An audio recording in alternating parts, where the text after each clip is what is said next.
नाम की महिमा, भक्ति की महिमा, सद्गुरु महिमा पर बहुत सुंदर दृष्टांत देकर कि जो जीवन में हो सकता है वो अभी कर सकते हैं। हम भविष्य को बहुत अच्छा बना सकते हैं, परलोक को भी हम बहुत अच्छा बना सकते हैं। अगर हम कुछ नहीं करते तो परलोक में अगर नरक में जाना पड़ गया तो वहाँ धक्के खाने पड़ेंगे। जिन्होंने नाम की कमाई की है वो यहाँ से भी ज़्यादा सुख ऊपर जाकर ले सकते हैं। जो नाम जपता है वो सतगुरु के धाम में जाते हैं। आपको पता है ये सारे कर्म कहाँ बनते हैं? सारे जो कर्म बनते हैं उसकी जो जमीन है वो हृदय है। हृदय पता है कहाँ होता है? किसी मांस पिंड का कोई पुतले को हृदय नहीं बोलते। हृदय कोई मन को कहता है, कोई बुद्धि को कहता है। हृदय अंतःकरण का ही नाम है, जिसके अंदर मन भी है, बुद्धि भी है, चित्त भी है और अहंकार से हृदय खड़ा रहता है। जो हृदय है उसके अंदर परमात्मा प्रतिबिंबित है। जो हृदय है उसके अंदर जो परम पिता परमात्मा है, जो सबका सच्चा मालिक है, जो आखिरी राम है, आखिरी खुदा है, उसको ज्योति स्वरूप परमात्मा का हृदय के अंदर प्रतिबिंब पड़ता है। उस प्रतिबिंब से सारा अंतःकरण चलता है। अंतःकरण का मतलब अंता मैंने अंदर, कर्ण मैंने इंद्री। 5 इंद्री हैं जो ज्ञान इंद्री कहलाती हैं। जैसे आँख है, जीभा है, कान है, नाक है, त्वचा है। इससे हमें बाहर के पदार्थों का ज्ञान होता है। तो ज्ञान किसको होता है? इंद्रियों को नहीं होता। इंद्रियां तो जड़ हैं। दूसरी कर्म इंद्री है जिससे कर्म होता है। 10 इंद्री द्वारा मन संसार के भोग भोगता है। शास्त्रों में कहा है इस शरीर से परे इंद्रियां हैं, इंद्रियों से परे मन है, मन से परे बुद्धि है, बुद्धि से परे आत्मा है, आत्मा से परे परमात्मा है। इस कड़ी को तो समझना है कि शरीर से परे जो इंद्रियां हैं ये हाथों पैरों को नहीं कहते। इंद्रियां एक सत्ता है, शक्ति हैं। इसीलिए उनके देवता बनाए गए हैं कि सूर्य और चंद्रमा, या इंद्र है पांव का देवता है, आंखों का देवता है, अश्विनी कानों का देवता है। ऐसे जो जितने देवता इंद्रियों के नाम रखे गए हैं, ऐसे विराट भगवान की वो इंद्रियां हैं। इंद्र भी उसकी इंद्री है, धर्मराज भी उसकी इंद्री है, सूर्य चंद्रमा भी उसकी इंद्री है, जिससे वो सारे संसार को देखता है। तो परमात्मा शरीर से परे या शरीर से सूक्ष्म इंद्रियां हैं, इंद्रियों से सूक्ष्म मन है। इसलिए सूक्ष्म होने से इंद्रियां मन को नहीं देख पाती। मन से परे बुद्धि है। बुद्धि के अंदर जो प्रतिबिंब है उसको आत्मा बोलते हैं। जिसका प्रतिबिंब है उसको परमात्मा कहते हैं। हमारे सामने समस्याएं आती हैं कि भगवान तो निर्गुण है, भगवान तो सरगुण है।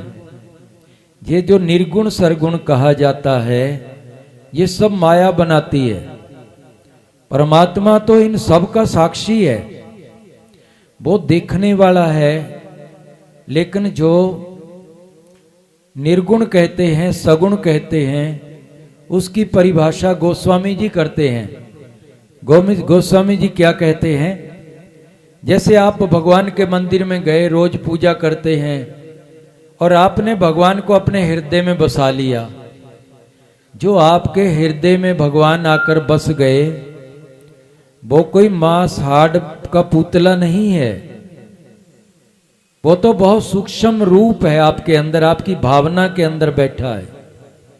गोस्वामी जी कहते हैं ये निर्गुण नैनो सगुण, कहते हैं जो मैं हृदय में देखता हूं भगवान को, वो उसका निर्गुण रूप है।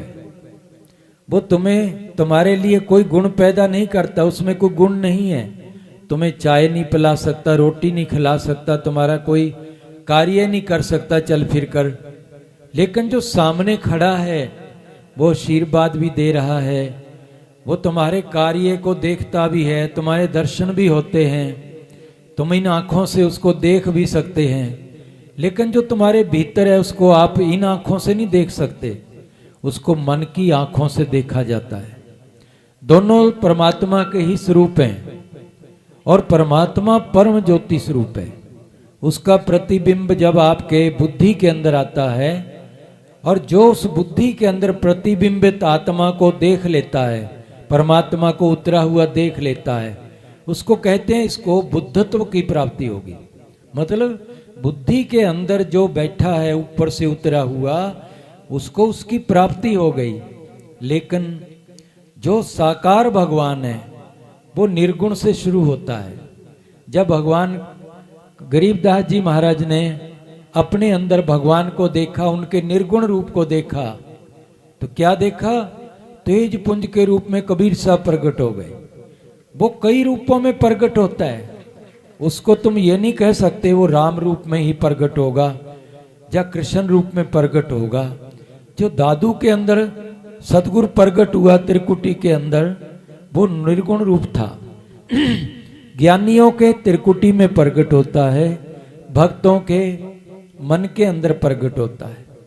ज्ञानी उसको बुद्धि के अंदर देखते हैं, भक्त उसको मन में देखते हैं। भक्त के लिए कोई तर्क नहीं होता।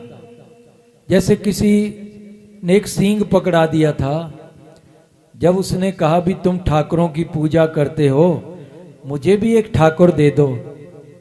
बात जब वहां चली थी तो जब पंडित जी के सामने गाय भैंस चराने वाले 2-4 व्यक्ति गए, उनमें से एक की श्रद्धा बहुत थी। उन्होंने कहा आप इतने काम कर लेते हैं, पंडित जी से पूछा ये इतने संभव कैसे हो जाते हैं, आपको इतना ज्ञान कहां से आ जाता है? तो उन्होंने कहा मेरा तो सब कुछ ठाकुर करते हैं। हम भी कह देते हैं हमारा सब सतगुरु करते हैं, लेकिन उसने पूछा कि ठाकुर कैसे करते हैं? तो इतने काम है आपके। कहने लगे ठाकुर समर्थ हैं, सब कुछ कर देते हैं।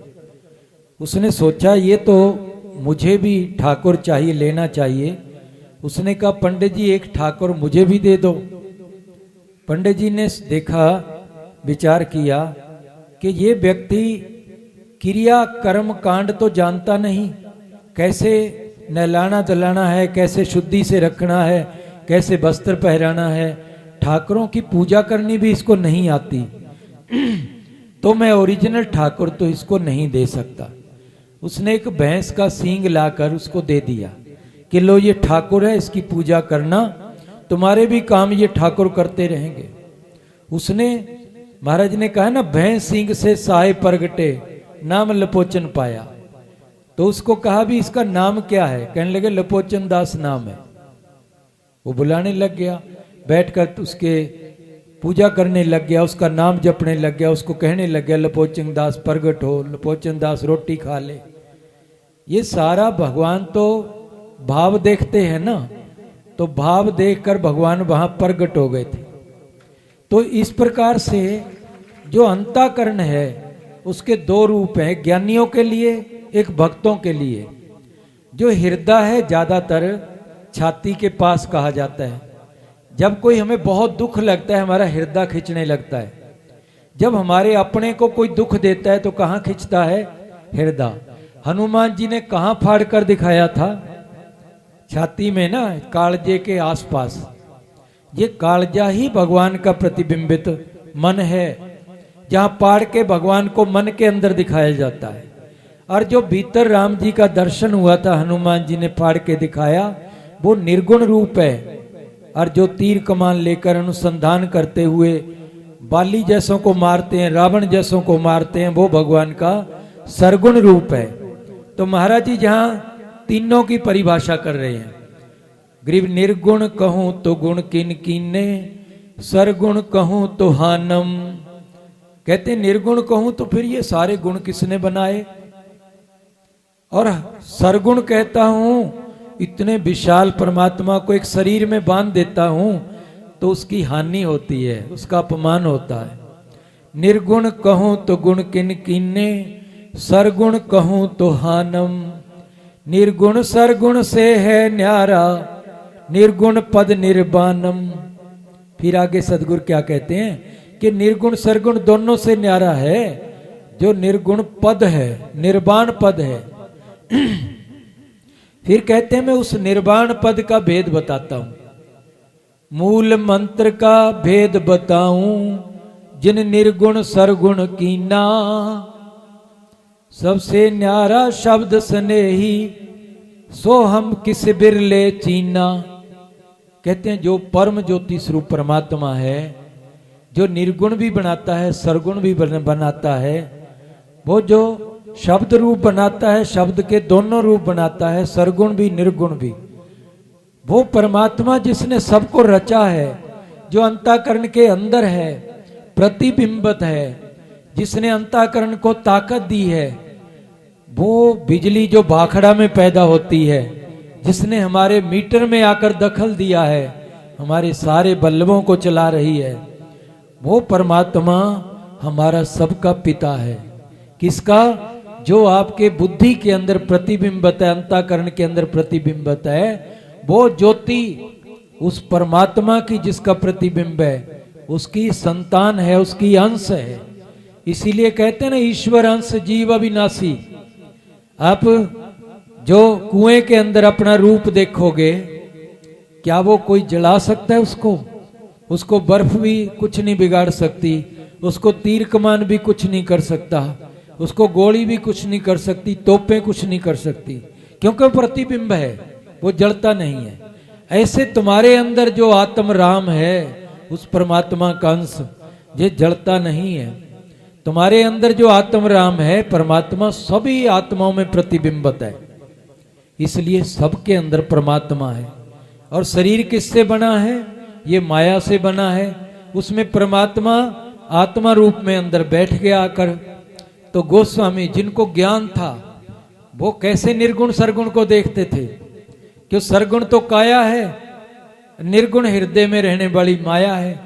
तो गोस्वामी जी यहाँ चित्रण करते हैं, सिया राम में सब जग जानी। सिया कौन सी है? इसमें शरीर है जो माया से बना है। और राम कौन सा है? आत्मा। कि मैं तो सिर्फ दो ही नाता रखता हूं संसार में। एक तरफ सीता माता है, सब में व्यापक है, शरीरधारी है, और दूसरा इसमें राम है जो परमात्मा सबके अंश रूप में विराजमान है। मैं दोनों को देखता हूं। सिया राम मैं सब जग जानी, करऊं प्रणाम जोर जुग पानी। दोनों हाथ जोड़ के प्रणाम करता हूं कि अगर हमने अपने कर्मों को सुधारना है तो तुम सिया राम के रूप में देखने लग जाओ। तुमसे कभी गलती नहीं होगी, किसी शरीरों की घृणा नहीं होगी किसी शरीरों के प्रति, जब तुम उसमें सीता माता का रूप देखने लग जाओगे। जब तुम राम का रूप देखने लग जाओगे भीतर जो मन में समाया हुआ है, तो तुम्हारा किसी के प्रति द्वेष भी नहीं होगा, निंदा भी नहीं होगी। ये रूप को अपना लो दोनों को, तुम्हारे कर्म सुधर जाएंगे। तुम परलोक तुम्हारा बन जाएगा, लोक भी बन जाएगा, तुम्हें लोग हाथों के ऊपर रखेंगे। इन्हीं शब्दों द्वारा मैं सत्संग वाणी को विराम देता हूं।